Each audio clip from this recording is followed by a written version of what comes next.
किसी देश में काशीराज नाम के राजा राज करते थे। उनकी पत्नी का नाम करुणा था।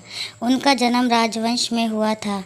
महल में सुख सुविधाओं का कोई अभाव न था। सेवा के लिए बहुत से दास दासियाँ थीं। उनके चारों ओर सुख ही सुख था। दुख क्या होता है इस बात को वह जानती नहीं थी। करुणा बहुत अधिक सुंदर थी। राजा उनसे अथाह प्रेम करते थे। उनके मुख से बात निकलने भर की देर थी कि उसके पूरा होने में देर नहीं लगती थी। दिसंबर का महीना था।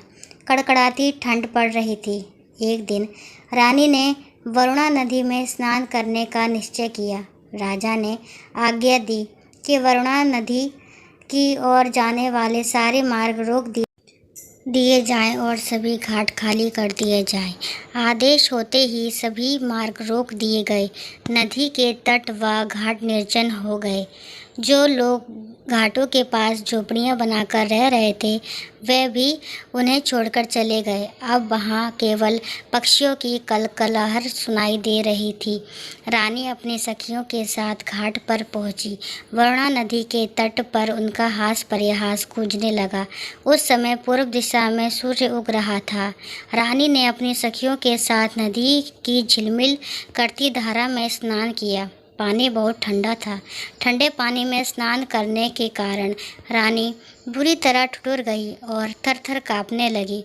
कँपकँपाते होठों से उन्होंने कहा, मैं ठंड से मरी जा रही हूँ। जल्दी आग जलाओ और मेरे प्राण बचाओ। रानी की आज्ञा पाकर सखियाँ पास के जंगल में लकड़ियाँ लेने जाने लगी। रानी ने कहा, इतनी दूर कहाँ जा रही हो? देखो पास ही फूस की झोपड़ियाँ हैं। इसी में आग लगा दो। किसी तरह से ठंड से तो छुटकारा मिले। ये सुनकर एक सखी ने कहा, महारानी ऐसा ना करें। ये झोपड़ी ना जाने किस गरीब की होगी। इसमें ना जाने कौन यति सन्यासी रहता होगा। झोपड़ी के जलने से वह निराश हो जाएगा। इस ठंड में वह बेचारा कहाँ जाएगा? दासी की बात सुनकर रानी को क्रोध आ गया। वह चिल्लाकर बोली, दूर हो जाओ। फूस की इस पुरानी झोपड़ी की तुम्हें इतनी चिंता है और मेरी कुछ भी नहीं। मेरी आज्ञा का तुरंत पालन करो। रानी की हठ देखकर सखियों ने झोपड़ी में आग लगा दी।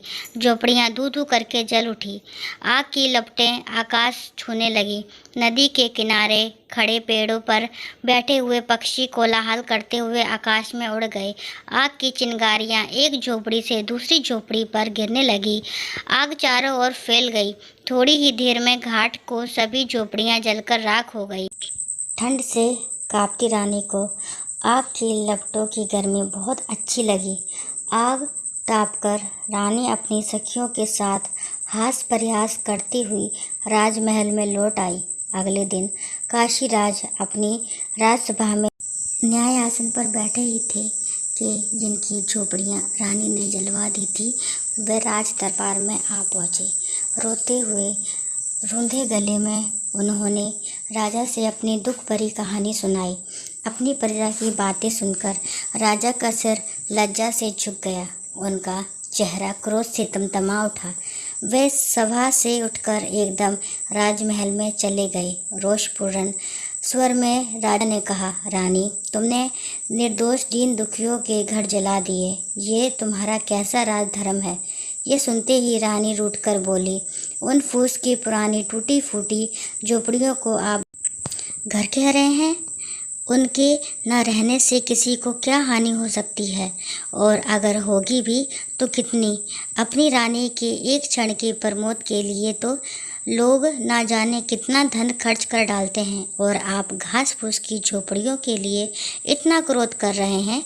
राजा ने दासियों को रानी के सभी राजसी वस्त्र व आभूषण उतारने व भिखारिन के कपड़े पहनाने को कहा। राजा की आज्ञा से दासियों ने महारानी के राजसी वस्त्र और आभूषण उतार लिए और भिखारिन के कपड़े पहना दिए।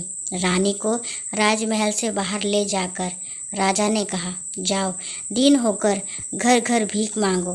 तुमने अपने एक क्षण के सुख के लिए जिन गरीब लोगों की झोपड़ियों को जला दिया था तुम्हें उन्हें बनवाना होगा। मैं तुम्हें 1 वर्ष का समय देता हूँ। 1 वर्ष बाद तुम राजसभा में आना और सबको बताना कि दिन की झोपड़ी का क्या मूल है। रानी 1 वर्ष तक राजमहल से बाहर रही। गर्मी, सर्दी और वर्षा सहते हुए उन्होंने कठिन परिश्रम किया। जब जाकर पूरे 1 वर्ष में वह झोपड़ियाँ बनाकर तैयार हुई। अब रानी को झोपड़ी का वास्तविक मूल्य समझ में आ गया था। राजा उन्हें आदरपूर्ण महल में ले आए।